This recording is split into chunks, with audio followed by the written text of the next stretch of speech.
Alors je vais faire une vidéo que je vais appeler l'emprise de ma mère. J'ai déjà pas mal développé un peu là-dessus. Je voudrais faire une vidéo un tout petit peu plus précise. Vous faites pas attention à la mise en scène, elle fait partie d'un tout, elle fait partie de quelque chose que je prépare. Sur cette vidéo, je vais donc donner des exemples qui ne sont pas forcément les vôtres, qui peuvent être un peu différents. Et je pense que ça peut permettre un petit peu d'étoffer, de vous comprendre, de trouver des solutions qui vous seront propres, des solutions qui seront peut-être possibles d'adapter à votre situation. Donc l'emprise de la mère, c'est déjà une situation, souvent, il y a une situation de souffrance dans le couple, une situation de déséquilibre. Cette situation, il y a des solutions pour la restaurer. Ces solutions ne sont pas à votre disposition facilement. Ça veut dire que souvent ceux qui vont pouvoir trouver des solutions, ce sont ceux qui ont des moyens, qui ont un certain âge, qui ont une conscience assez élevée du monde qui les entoure, des problèmes, et des capacités à trouver des solutions à leurs problèmes. Le véritable donc problème, c'est que souvent nous n'avons pas vécu des problèmes et des solutions, et nous n'avons pas conscience donc qu'il existe des solutions. Ce qui fait qu'une grande partie de l'humanité vit dans des problèmes, les entretient, les alimente, alors qu'il y a des solutions. Et c'est des fois très tard que nous nous apercevons que nous pouvons nous libérer d'une situation ou d'une autre, et que nous aurions pu, en aval, en amont, nous aurions pu agir et changer tout ça. Ça veut dire que les outils sont là, tout existe, les spécialistes sont là, et une fois de plus, les spécialistes sont à l'écart et n'ont pas le pouvoir. Alors déjà, la situation de souffrance dans la famille, quand elle est très dure, quand par exemple il y a un père très dur, c'est souvent là que naissent les enfants homosexuels. C'est quand il y a une situation de souffrance, et donc cet enfant vient comme un message et vient casser la toute-puissance souvent du père. Ce n'est pas systématiquement le père, ça peut être une mère, mais c'est très souvent le cas, enfin en tout cas, c'est là où j'ai vu le plus souvent l'enfant homosexuel arriver. Maintenant, je ne vais pas développer là-dessus, je vais développer plutôt sur simplement cette emprise dans laquelle nous pouvons être, essayer de reconstruire le contexte, essayer de penser à ce que vous pouvez vivre, de le retraduire et d'amener des solutions. Donc nous avons une situation de déséquilibre dans la famille. La situation de déséquilibre est entre le père et la mère. Vous avez par exemple un père soit qui va être beaucoup trop autoritaire, ou un père qui va être effacé. Le père, qu'est-ce qu'il fait en réalité? Soit en fait il impose sa façon de penser, il impose ce qu'il est, et il veut en fait tout contrôler, ou alors il va en fin de compte essayer de contrôler les choses sans agir véritablement dessus par des subtilités et par une forme de connivence avec le problème, pour ne pas avoir assumé quoi que ce soit. Alors le père par exemple, c'est un père qui est un peu dominé, il a peur que sa femme le quitte, ou c'est quelqu'un de jaloux et il a peur que sa femme sorte, puisque sa femme ait besoin de se sociabiliser, aller vers l'extérieur, de s'étoffer avec un environnement, des amis, une vie sociale riche, quoi. Alors comme il ne veut pas ça, parce qu'il a peur de la perdre, il a peur qu'un autre homme lui prenne sa femme, par exemple, ou qu'il la quitte, enfin d'être quitté, pardon. Ce qu'il va faire, il va faire semblant de ne pas voir ce qui se passe. Et puis, comme ça, il ne contrarie pas la mère, il laisse la mère vampiriser l'enfant, donc la mère, elle va se rééquilibrer en pompant l'énergie de l'enfant. Ça veut dire que l'enfant va tout devenir pour cette personne. L'enfant va devenir la vie sociale de cette femme. Alors lui, il ne fait rien, comme ça, il n'y a pas de dispute. Il fait semblant de ne rien voir, il fait le père, il fait l'aveugle, alors qu'il voit très bien. Alors que son rôle, je l'ai expliqué dans les vidéos, il va être d'intervenir et de dire non, non, tu dois te trouver une vie sociale, participer à des activités caritatives, faire du sport, aller voir les autres, avoir des amis, et pourquoi pas organiser des choses pour être dans des réunions avec d'autres femmes et être ensemble, faire des choses ensemble, et se sentir avoir une vie sociale et pouvoir communiquer un maximum et s'enrichir, se rééquilibrer. Non, il ne va pas le faire, il ne va pas pousser la femme, il ne va pas aider à couper le cordon, il ne va pas réorienter l'épouse vers sa propre vie à elle et se réaliser elle-même. Il va tout laisser en place, comme ça la mère vampirise l'enfant, ça l'occupe, elle reste au foyer et lui il est tranquille. Autre cas, vous allez avoir le père qui est très autoritaire, qui veut que sa femme aussi reste au foyer, qui a sa propre façon de voir les choses et qui veut l'imposer. Alors la mère se sociabilise avec l'enfant. Ça veut dire qu'elle va tout prendre à l'enfant, elle va vraiment se construire sur l'enfant, enfin se construire, en tous les cas se nourrir de l'enfant. L'enfant, lui, arrive au monde, donc ça je l'ai expliqué, il arrive au monde, il y a un lien psychique qui se fait directement, un petit peu comme un petit poussin. Quand le poussin naît, moi je l'ai vécu, j'ai par exemple donné un petit caneton à une poule. Alors le caneton, quand il est né après avoir été couvé par la poule, le petit caneton sort et voit la poule. Alors il dit c'est ma mère. Et j'ai mis des documents à ce sujet-là, il dit c'est ma mère. Alors il a été élevé par une poule.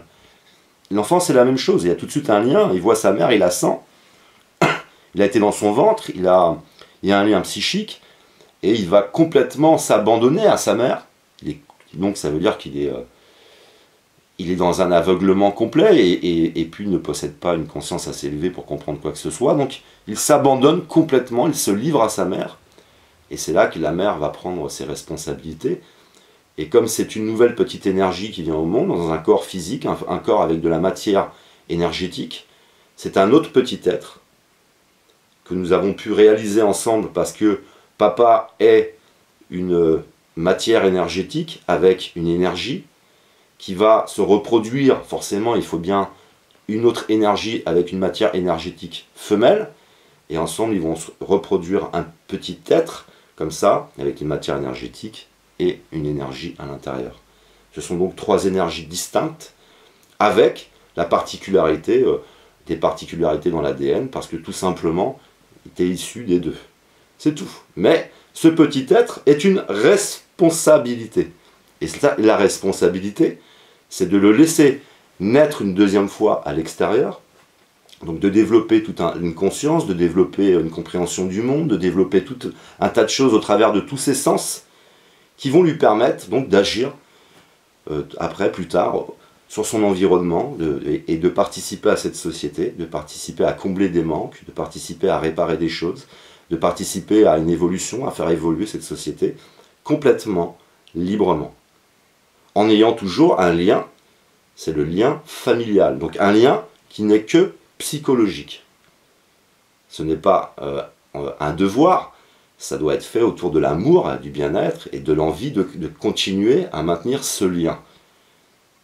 Puisqu'il est quelque part une part aussi de notre identité psychologique, psychique. Donc on a besoin de ce lien, de se sentir en sécurité, de sentir que même si on quitte le foyer, on est quand même aimé, et que tout ça nous apporte une grande sécurité intérieure. Et on pourra donc avec cette sécurité intérieure, quitter le domicile et se réaliser. Et ce n'est pas ce qui va se passer, donc forcément. Donc cette mère, ce qu'elle va faire, qui est souvent, elle peut être aussi dans une relation de chantage. Si tu fais pas ça, je te quitte. Si tu fais pas ça, elle peut être dans un chantage affectif. Elle peut se retrouver dans un chantage, mais ça peut être le père aussi. Mais j'essaye de donner tout un tas d'exemples. Donc elle peut être dans un chantage financier, ce qui veut dire qu'elle va tout accepter du mari. Elle va tout accepter de cette situation parce que de toute façon, elle ne se voit pas des fois retrouver ou trouver du travail et elle ne se voit pas vivre sans cet homme. Alors elle est prise au piège, n'a pas forcément de vie sociale et elle va donc complètement s'équilibrer, enfin chercher à s'équilibrer et du coup elle va se déséquilibrer, toujours parce que au départ quand ça commence, elle n'a pas conscience des choses. Donc nous sommes toujours dans l'aspect animal, nous sommes des animaux et nous nous comportons instinctivement. Et c'est qu'après parfois une très très longue et difficile souffrance que l'enfant va se libérer, s'il a de la chance. Parce que beaucoup, comme ma mère biologique, ne se délivreront jamais et resteront esclaves de leur mère.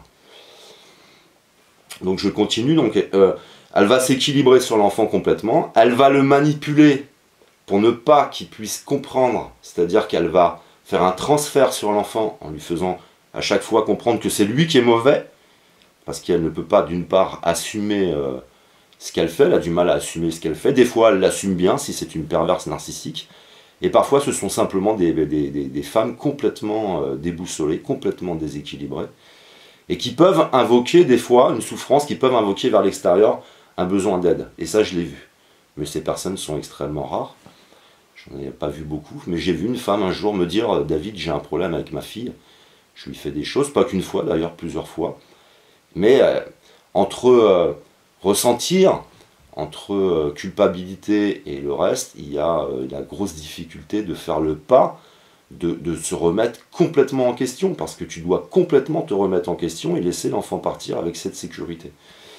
Alors tu vas mettre en place un chantage affectif, tu vas complètement manipuler l'enfant, complètement le déboussoler, et ensuite tu es une sorte de gourou qui a sous son emprise cet enfant complètement, et qui va réagir avec des petites ficelles qu'on tire comme ça, et de droite et de gauche. Tu vas utiliser, s'il y a des frères et sœurs, tu vas les utiliser pour continuer à déstabiliser la personne et à la désorienter. Tu vas donc mettre en place tout un schéma, tout un système, et tu peux retrouver ce système dans l'entreprise, bien sûr avec d'autres acteurs. Tu peux retrouver ce système dans la politique avec d'autres acteurs et dans d'autres situations. Mais c'est toujours les mêmes qui sont là, qui manipulent les ficelles, qui mettent en place des choses pour pouvoir complètement te contrôler. Alors dans ces ficelles, par exemple, il peut y avoir ce que j'appelle moi « casse-toi, reviens ». Ça veut dire, elle va dire d'une certaine façon « Non, non, mais vas-y, tu peux sortir, tu peux partir une semaine en vacances, il n'y a pas de souci. » Mais quand elle le dit, elle dit « il y a un souci ». Par exemple, elle va faire exprès, elle a l'habitude que vous soyez en contact téléphonique tous les jours, tous les 2 jours, tous les 3 jours, elle va faire exprès de ne plus vous appeler. Et là, comme vous êtes dans une forme d'insécurité personnelle, comme elle ne vous appelle pas, vous vous inquiétez, vous vous dites « tiens, j'aurais dû l'appeler ». Et là, vous l'appelez. Vous allez aller la voir. Donc elle va utiliser tout un tas de méthodes comme ça pour systématiquement maintenir le lien, vous empêcher aussi de vous construire, parce que ces mères sont très destructrices, c'est-à-dire que ce soit dans ma famille maternelle ou que ce soit dans d'autres familles, j'ai pu voir que les couples ne tiennent pas. Les frères et sœurs aussi ont des difficultés après à être en couple, parce que toute personne qui arrive dans ces familles-là sont des pièces rapportées. Elles sont accueillies, mais comme elles sont dans un schéma, dans un système, un peu une dictature, avec des règles, avec tout un tas de choses, quand tu arrives, tu es en permanence une pièce rapportée. Et si tu ne te vends pas, si tu ne te prostitues pas en tant que pièce rapportée, tu commences à rencontrer des problèmes avec les frères et sœurs. Alors on commence à te chercher des poux dans la tête, on commence à te remettre en question, tu paniques, etc.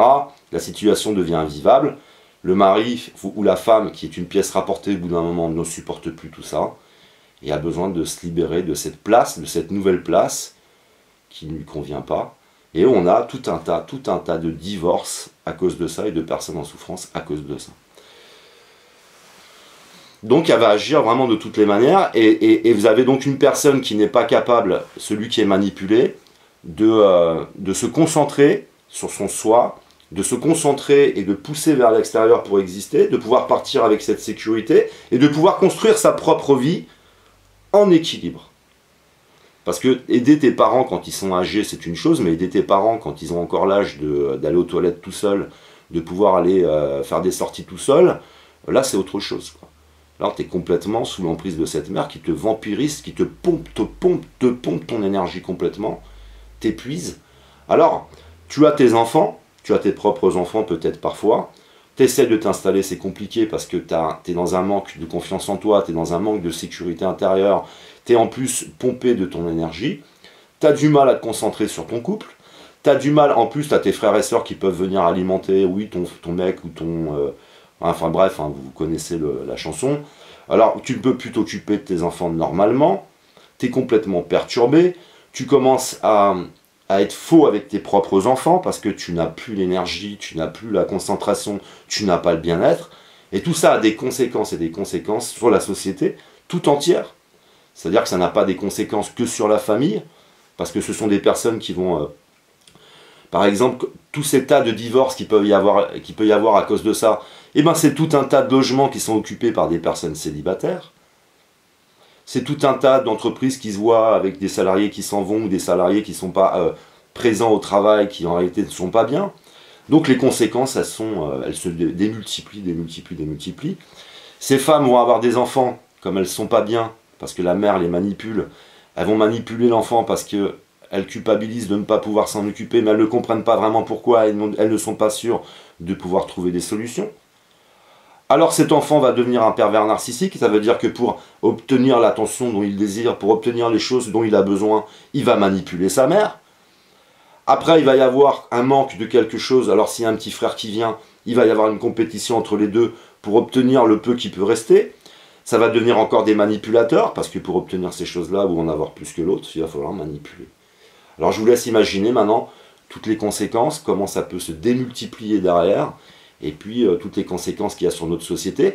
Société dont les spécialistes le savent, les spécialistes ont les outils, les spécialistes peuvent guérir tout ça, guérir toutes ces souffrances, en par exemple faisant des homosexuels, des sages qui vont venir guérir ça, ou au moins, si vous n'en voulez pas des homosexuels, eh ben, on pourrait prendre tout un tas de personnes qui ont malgré tout le don de pouvoir sentir les choses et de les réparer. Donc voilà, je voulais faire une petite vidéo pour vraiment insister dessus, développer dessus, et n'hésitez pas, c'est à mettre des commentaires et à apporter peut-être du poids à ce que j'apporte, à ce que je dis, et pourquoi pas apporter aussi des éléments que je n'aurais pas mis au travers de votre histoire personnelle. Et je le répète, n'hésitez pas aussi à faire des vidéos. Parce que je ne suis pas la fille qui a été manipulée par sa mère. Et si vous faisiez une petite chaîne, par exemple, où vous vous filmez en contre-jour, si vous faites un contre-jour, on ne voit pas votre visage, vous faites une petite chaîne, vous racontez toute votre vie, comment elle vous manipulait, etc. Vous pouvez coller le lien de votre chaîne sur ma chaîne, ça ne me dérange pas, et puis commencer les uns et les autres à vous informer, sachant que la démarche que je suis en train de mettre en place de ce mouvement citoyen, je suis en train donc de préparer tout un tas de choses, des documents, tout un tas de... Et quand ce sera prêt, je vous présenterai. Le but aussi de ce mouvement citoyen va être d'atteindre tous ceux qui sont tout jeunes dans cette souffrance, qui sont isolés, qui ne comprennent pas ce qui leur arrive. Et en étendant donc ce mouvement citoyen, qui est un mouvement plutôt politique, on arrivera à atteindre les autres, et on arrivera à offrir un maximum d'informations. C'est aussi pour ça que j'aimerais que des gens fassent des vidéos et des témoignages, qui viennent coller au maximum partout, il y a des chaînes qui parlent du pervers narcissique, coller des liens de vos chaînes, parler, et ça va nous aider à tous ensemble, nous délivrer du mal, puisque c'est un combat entre le bien et le mal.